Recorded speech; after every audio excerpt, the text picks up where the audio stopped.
ओम नमः शिवाय। 2026 प्रारंभ होने वाला है और उसमें अब कुछ दिन शेष रह गए हैं। हर वर्ष की भांति इस वर्ष भी पूरे वर्ष का जो प्रेडिक्शन है वो उसकी सेवा जो है साइट पर जो है प्रायोरिटी में रखी गई है। पहले 3-4 साल में 30 मिनट को ही 30 मिनट का उसमें स्लॉट रखता था, लेकिन इस बार 45 मिनट का हमने किया, 45 मिनट का, क्योंकि कई बार विस्तार से चर्चा नहीं हो पाती है 30 मिनट में।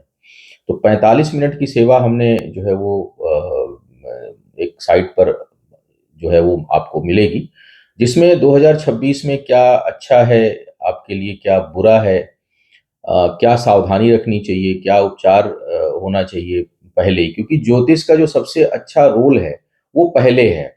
बाद में तो कई बार लोग उलझ जाते हैं, चीजें चले जाते हैं, जैसे विदेश चले गए। अभी मेरे पास जो है वो इस तरह के आते हैं कि विदेश चले गए और विदेश जाने के बाद बहुत परेशान हो गए, क्योंकि विदेश जाने का तो योग था, यात्राओं का योग था, लेकिन वो शुभ योग नहीं था। तो अगर शुभ योग नहीं होगा आपकी स्थायी कुंडली में और उस चीज में आप चले जाते हैं, उन चीजों को करते हैं, तो उसमें कष्ट होने की संभावना रहेगी ही रहेगी। तो ज्योतिष का जो सबसे अच्छा रोल है वो है पहले, क्योंकि जैसे क्यों क्यों विवाह का मुहूर्त देखते हैं, क्यों जो है वो गृह प्रवेश का मुहूर्त देखते हैं, पहले देखते हैं, बनाने के बाद थोड़ी गृह प्रवेश का मुहूर्त देखते हैं। तो उसी तरह से आप नए वर्ष में अगर प्रॉपर्टी खरीदना चाहते हैं तो खरीदें, ना खरीदें, या अगर खरीदना भी चाहते हैं तो कौन सा महीना उसके लिए ठीक रहेगा, मोटा मोटी। बाकी तो फिर जब खरीदेंगे या गृह प्रवेश करेंगे तो उसके मुहूर्त की बात अलग है, लेकिन ये वर्ष जो है उसके लिए सुटेबल है कि नहीं। व्यापार करना चाह रहे हैं तो उसके लिए यह वर्ष ठीक है कि नहीं। आप उसके अलावा विवाह करना चाह रहे हैं तो उसके लिए यह वर्ष ठीक है कि नहीं। स्वास्थ्य के दृष्टिकोण से यह वर्ष कैसा रहेगा। प्रमोशन के लिए अटेम्प्ट करना है तो उसके लिए यह वर्ष ठीक है कि नहीं। अगर आप शिक्षार्थी हैं, क्योंकि जो बात होगी वर्ष, जो सालाना प्रेडिक्शन होता है वो सिर्फ एक कुंडली पे बात करते हैं फोकस होकर के। तो जीवन के मल्टीपल आयाम है कि प्रमोशन अगर करना है तो प्रमोशन के लिए हम इस बार अटेम्प्ट करें, ना करें, कैसा रहेगा। स्थान परिवर्तन के लिए कैसा है, ऐसा वर्ष ठीक है कि नहीं है।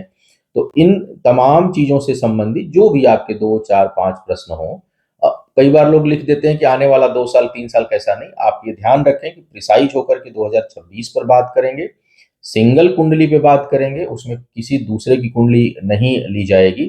तो इन चीजों का ध्यान रखते हुए अगर आप भी योजना बनाना चाह रहे हैं और जानना चाह रहे हैं कि 2026 में हमें क्या करना है और क्या नहीं करना है, तो इसके लिए जो है आप इस वर्ष 2026 की सेवा को ले सकते हैं। एक चीज और ध्यान रखें कि अब रिपोर्ट वगैरह मेरे से नहीं बनती, मैं लिखता नहीं हूँ उतना ज्यादा। तो आप लोग जो है वो टेली टॉक करेंगे, उसको चाहे आप रिकॉर्ड कर लें, व्हाट्सएप कॉल कर सकते हैं, वीडियो कॉल कर सकते हैं, रिकॉर्ड कर सकते हैं, और मुख्य पॉइंट को पेन पेपर लेकर के आप नोट कर सकते हैं। तो जैसे आपकी सुविधा हो उस तरह से आप इस सुविधा का लाभ उठाकर 2026 में क्या करें और क्या ना करें, इसके ऊपर हमसे विस्तार से चर्चा कर सकते हैं। बहुत बहुत